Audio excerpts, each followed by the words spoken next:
Hi friends, சீரியலுக்கு ஆசை serial இனி வரப்போகிற எபிசோட்ஸ் கிளம்புறோம் தான் இந்த வீடியோவில் பார்க்க போகிறோம். வாங்க ஃப்ரெண்ட்ஸ் பார்க்கலாம்.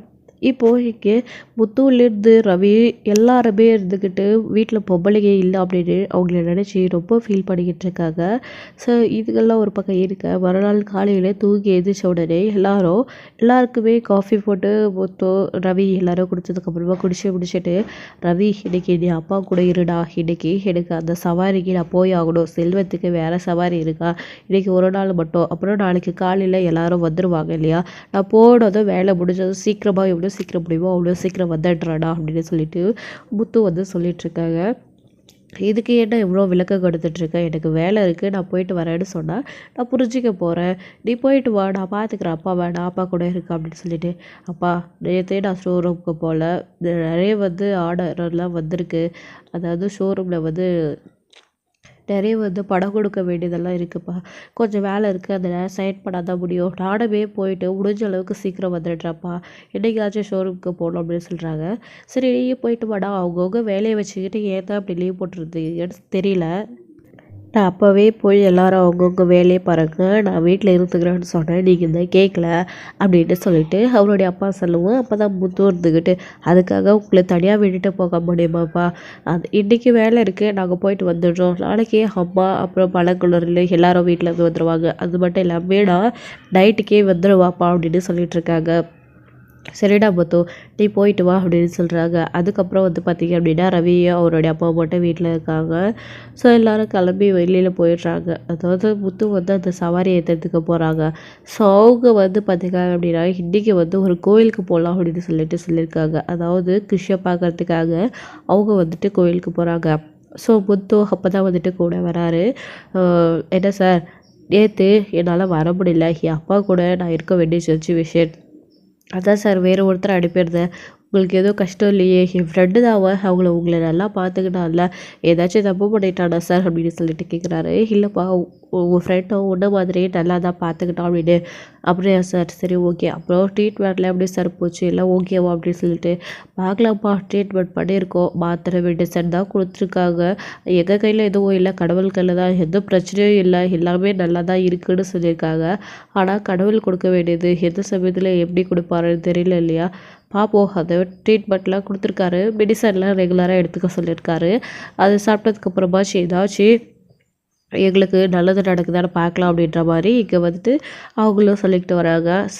சார் கவலைப்படாதீங்க, உங்களுக்கு எல்லாமே நல்லது நடக்கும் அப்படின்னு சொல்லிட்டு, சரி இப்போ எங்கே போகிறோம் அப்படின்னு சொல்லிட்டு, அதான்ப்பா நாளைக்கு எப்படியும் ஊருக்கு கிளம்பிடுவோம், அதான் இன்றைக்கி பொடியம்மன் கோயிலுக்கு போகலான்னு இருக்கும் அப்படின்னு சொல்லிட்டு. ஓ அப்படியா சார், எனக்கு அது கோயில் நல்லாவே தெரியும், சரி வாங்க சார் நான் கூட்டிகிட்டு போகிறேன் அப்படின்னு சொல்லிட்டு, ஓ சரி சரி அப்படின்னு சொல்லிட்டு, ஏடா கிருஷ்ணோடைய பாட்டி வந்து அவங்களுக்கு ஃபோன் பண்ணி பொடியம்மன் கோயிலுக்கு தான் வர சொல்லியிருக்காங்க, கிருஷ்ணாவை கூட்டிகிட்டு வர்றாங்க அவங்க.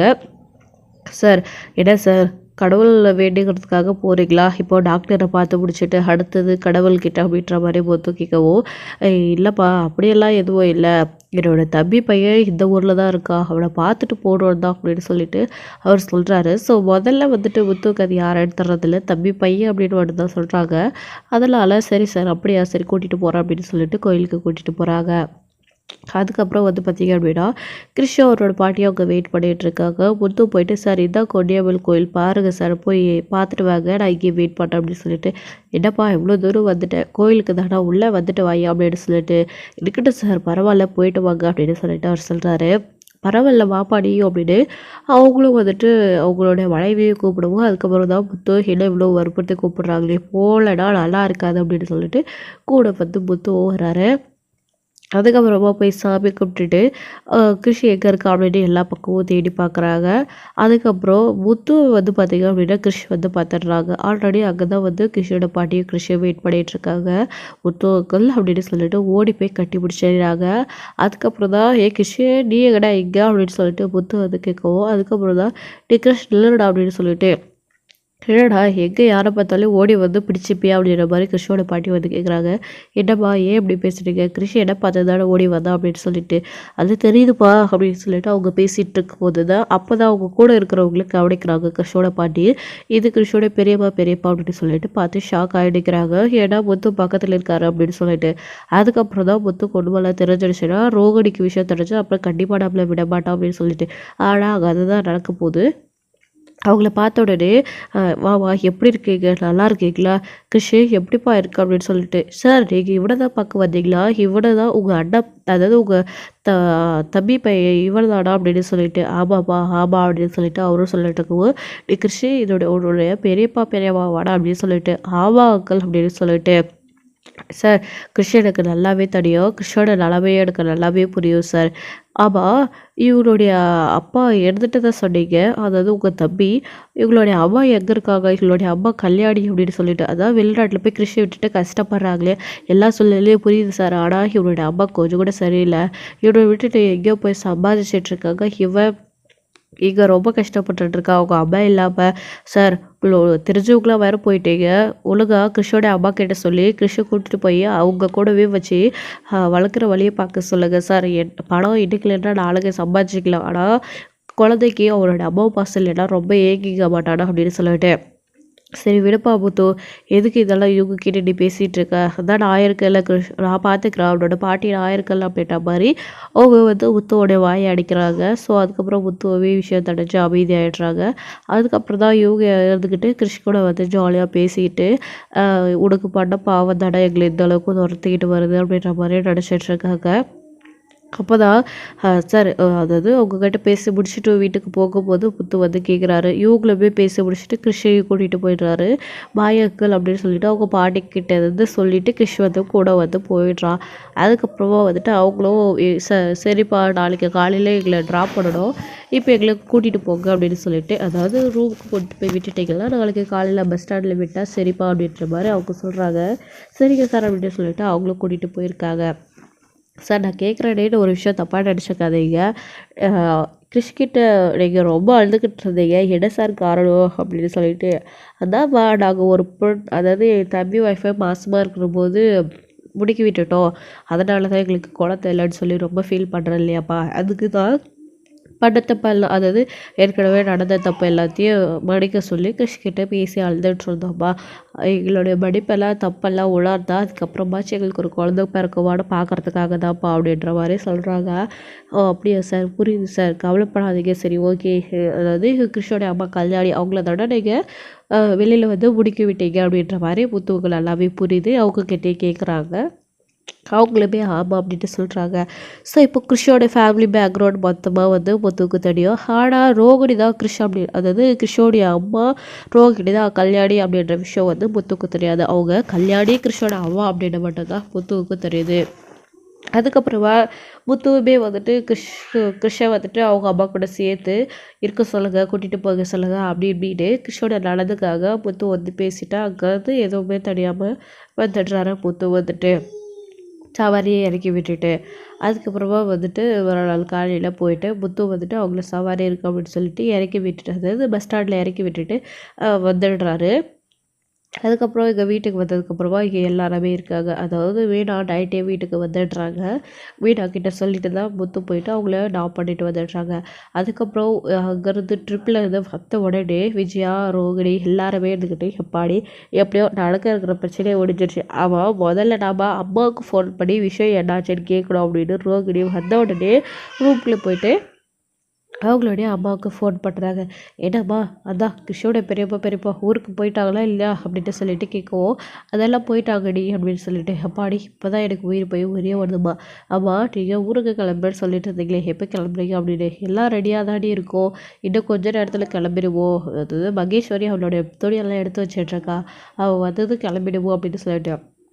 ஆமாம் நீங்கள் கோயிலுக்கு கிளம்புறேன்னு சொன்னீங்களே, கிளம்பிட்டீங்களா அப்படின்னு சொல்லிட்டு கிருஷோடைய அம்மாவை வந்து கேட்கும், அதாவது கிருஷோட பாட்டி கேட்கவும்.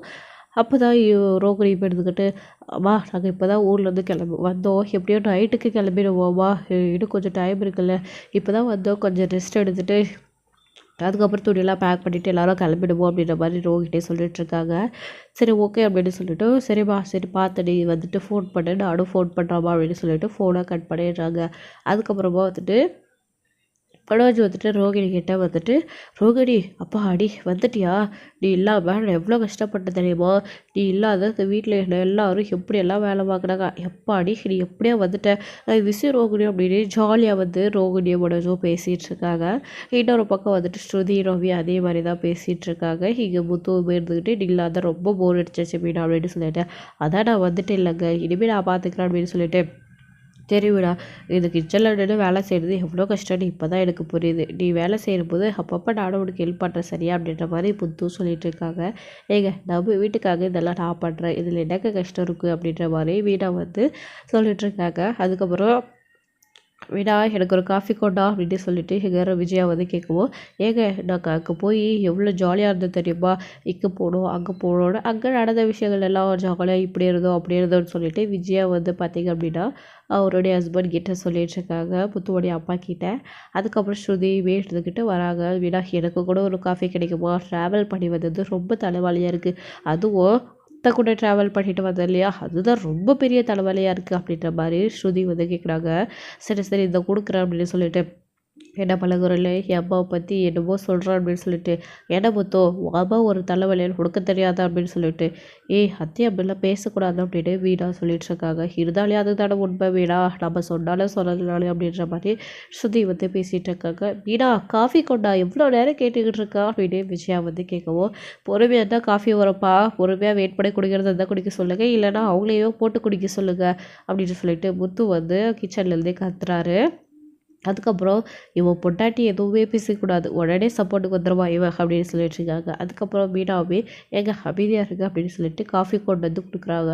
அதை பிடிச்சதுக்கப்புறமா இப்போ தான் கொஞ்சம் நல்லா இருக்குது அப்படின்னு சொல்லிட்டு இங்கே இருந்துக்கிட்டு இப்போது நைட்டுக்கு எல்லோரும் கிளம்பணும் கோயிலுக்கு போகணும் ஞாபகம் இருக்குல்ல எல்லோரும் பேக் பண்ணிவிட்டு கிளம்புங்க அப்படின்ற மாதிரி விஜயா வந்து சொல்கிறாங்க.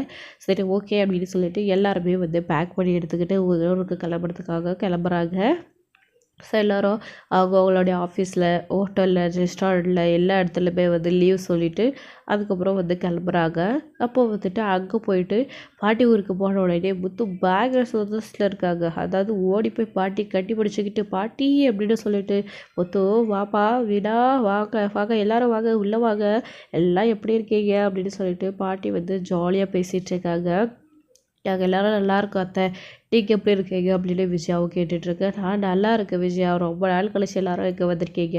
ஆமாம் இங்கே இருந்து எல்லோரும் தீபாவளியை கொண்டாடிட்டு தான் போடும் அப்படின்ட்டு பாட்டி சொல்கிறாங்க. அதுக்கு என்ன கொண்டாடிட்டு தான் போச்சு, நாங்களே அதுக்கு தானே வந்திருக்கோம் அப்படின்னு முத்து சொல்லவும் அப்படியா அப்போ ரொம்ப சந்தோஷம் அப்படின்னு என்னம்மா எப்படி இருக்குது அப்படின்னு முத்துவோடைய அப்பா வந்து அவங்களுடைய அம்மா கிட்டே பேசிகிட்டு இருக்காங்க. அதுக்கப்புறம் அவங்களுடைய ரூம்க்கு அவங்கவுங்க கிளம்பி போகிறாங்க. ஆனால் முத்து கிட்ட மட்டும் எந்த நேரமும் பாட்டி கூட இருந்துக்கிட்டு பாட்டியை ரொம்ப சந்தோஷப்படுத்திக்கிட்டே இருக்காங்க. பாட்டியுமே ரொம்ப சந்தோஷப்படுறாங்க. அதுக்கப்புறம் வந்து பார்த்திங்க அப்படின்னா குலதெய்வ கோயிலுக்கு போகலான்னு தாம்மா வந்திருக்கோம் அப்படின்னு முத்துவோடைய அப்பாவும் பேசிகிட்டு இருக்காரு. அப்போது என்னடா என்ன விஷயம் திடீர்னு குலதெய்வ கோயிலுக்கு அப்படின்னு சொல்லிட்டு அதாவது அதாவது ஒரு பொன்னியம்மன் கோயிலுக்கு தான் அவங்களுமே வந்துட்டு குலதெய்வம் அவங்களோட பாட்டி ஊரில் இருக்கிற கோவில் அது. அங்கே வந்து பார்த்திங்க அப்படின்னா போகிறாங்க. என்ன விஷயம் அப்படின்னு கேட்கும்போது வீட்டுக்குள்ளே பாம்பு வந்துருச்சு அப்படின்னு நடந்த விஷயங்களை பாட்டிக்கிட்ட சொல்லிட்டு இருக்காங்க. அப்படின்னா கண்டிப்பாக போய் ஆகணும், நானும் உங்கள் கூட வரேன் எல்லாருமே போயிட்டு வந்துடலாம் அப்படின்னு சொல்லிட்டு சரி ஓகே அப்படின்னு சொல்லிட்டு எல்லாருமே வந்து பார்த்திங்க அப்படின்னா கோயிலுக்கு கிளம்புறாங்க. அவங்க இந்த பக்கம் அதாவது பக்கத்து ஊர்லேயே வந்துட்டு பார்த்திங்க அப்படின்னா கிருஷ்ணோடைய பாட்டி எல்லாருமே போயிட்டு அவங்களுடைய தாத்தாவுக்கு திதி கொடுத்துக்கிறதுக்காக போயிருக்காங்க மகேஸ்வரியோட. அப்போது ரோகிணிக்கு ஃபோன் பண்ணுறாங்க கிருஷ்ணனுடைய அம்மாவை பாட்டி வந்துட்டு. அப்போது ரோகிணி பயந்துக்கிட்டே ஃபோன் எடுக்கிறாங்க. என்னம்மா என்ன விஷயம் அப்படின்னு நாளைக்கு கண்டிப்பாக திதி இருக்குது நீ வந்துடணும் அப்படின்னு சொல்லிட்டு மா எப்படிம்மா நான் சொல்லிட்டு வர முடியும் அப்படின்னு சொல்லிட்டு எங்கே வந்துட்டு சொல்லிட்டு இருக்காங்க. நம்ம ரோகிணி இருந்துக்கிட்டு ரொம்ப பயந்துக்கிட்டே ஏதாச்சும் சொல்லிட்டு வாடே கண்டிப்பாக நீ வந்தாகணும், நீ இருக்கிறது ஒரே பொண்ணு நீ தானே திதி கொடுக்கணும் அப்படின்னு சொல்லிட்டு சரிம்மா நான் எப்படியாச்சும் வர பார்க்குறேன் சரி ஃபோனை வை அப்படின்னு சொல்லிட்டு ஃபோனை கட் பண்ணிடுறாங்க. நாளைக்கு எப்படி போகிறது அப்படின்னு தெரியாமல் ரோகிணி ரொம்ப தவிச்சு போயிருக்காங்க. அதுக்கப்புறம் வந்துட்டு இங்கே ஏன்னா வந்து இங்கே வந்த உடனே எல்லாருக்கும் சமைக்க ஆரம்பிச்சிடுறாங்க. நைட்டு எல்லாரும் சாப்பிட்டு முடிச்சுட்டு ரெஸ்ட் எடுத்துட்டு நாளைக்கு காலையில் கோயிலுக்கு போகலாம் அப்படின்னு பாரு வந்து சொல்கிறாங்க. ரோகிணிமா நீயும் ரெடி ஆகிடு அப்படின்னு சொல்லிட்டு இருக்காங்க. சரி ஆண்டி சார் ஓகே ரெடி ஆகிடுறேன் அப்படின்னு சொல்லிட்டு பாத்தியா மனோஜ் எப்படியெல்லாம் வந்து அத்தை என்கிட்ட பேசுகிறாங்க அப்படின்னு சொல்லிட்டு ரோகிணி ரொம்ப சந்தோஷப்பட்டுக்கிட்டு இருக்காங்க. அதுக்கப்புறம் எல்லாரும் போய் படுத்து தூக்க போயிடுறாங்க. மறுநாள் காலையில் தூங்கி எந்திரிச்ச உடனே எல்லாரும் கோயிலுக்கு போகிறதுக்காக ரெடியாக இருக்காங்க. அப்போ எல்லாரும் ரோடுக்கு கிளம்பி போய் அதாவது கோயிலுக்கு கிளம்பி போய்கிட்டு இருக்கும்போது தான் வந்துட்டு ரோஹிணிக்கு ஃபோன் பண்ணி அவங்களுடைய அம்மா திதிக்கு வர சொல்லி கூப்பிட்டுட்டே இருக்காங்க. வா நாங்கள் எல்லாரும் இப்போ கோயிலுக்கு போயிட்டுருக்கோம், ஆனால் நான் எப்படியுமா அங்கே வர முடியும் அப்படின்னு சொல்லிட்டு இருக்காங்க. இங்கே பாருடி நாங்களும் அந்த ஊர்லேருந்து திதி அங்கேயே கொடுக்கல, உன்னுடைய நீ வந்திருக்கிற ஊருக்கு தான் வந்திருக்கோம் அப்படின்னு சொல்லிட்டு இங்கே வந்து கோயிலில் வந்துட்டு திதி கொடுக்க போகிறோம் அப்படின்னு சொல்லிட்டு என்னம்மா சொன்னேன், என்ன கோயிலுக்கு இந்த ஊருக்கு வந்திருக்கேன் அப்படின்னு ரோகிணி ஷாக் ஆகுறாங்க. ஆமாடி இந்த ஊருக்கு தான் வந்து கொடுத்தாகணும், இதுதான் நமக்குமே கோயில் குளத்தங்கரையில் வந்து கொடுக்கணும், இங்கே தான் வரணும்னு பெரியவங்க சொல்லியிருக்காங்க இல்லடி, அந்த காலத்துலேருந்து இந்த மாதிரி தான் பண்ணிகிட்ருக்காங்க அப்படின்னு சொல்லிட்டு சொல்லவும் இடமாடி புதுசாக ஏதோ சொல்கிறேன் எனக்கு ஒன்றுமே புரியலை அப்படின்ற மாதிரி ரோகிணி வந்து சொல்லிகிட்ருக்காங்க. அதுக்கப்புறம் வந்துட்டு இவங்க வந்துட்டு கோயிலுக்கு வந்துடுறாங்க. அப்புறம் கிருஷ்ணோடைய பாட்டி ஃபோன் பண்ணி ரோகிணி கூப்பிட்டுட்டே இருக்காங்க. சாமி கும்பிட்டுக்கிட்டு இருக்கும்போதே வந்துட்டு அப்போ தான் வந்துட்டு இங்கே பாருமா என்னால் வர முடியாது அப்படின்னு சொல்லிட்டு இருக்காங்க.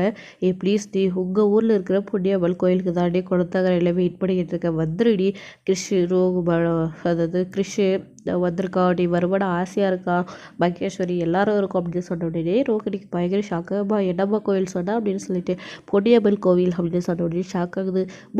நாங்களும் அந்த கோயிலுக்கு தம்மா வந்திருக்கோம் அப்படின்னு சொல்லிட்டு ரோகிணி சொல்கிறாங்க.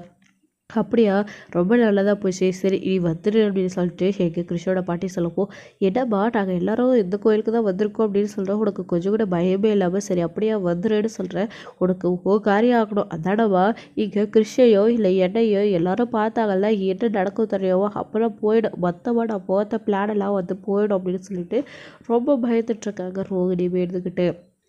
பாருடி ப்ளீஸ் நீ ஏதாச்சும் சொல்லி கொஞ்ச நேரம் வந்து போயிட்டு அப்படின்ற மாதிரி சொல்லிட்டு இருக்காங்க.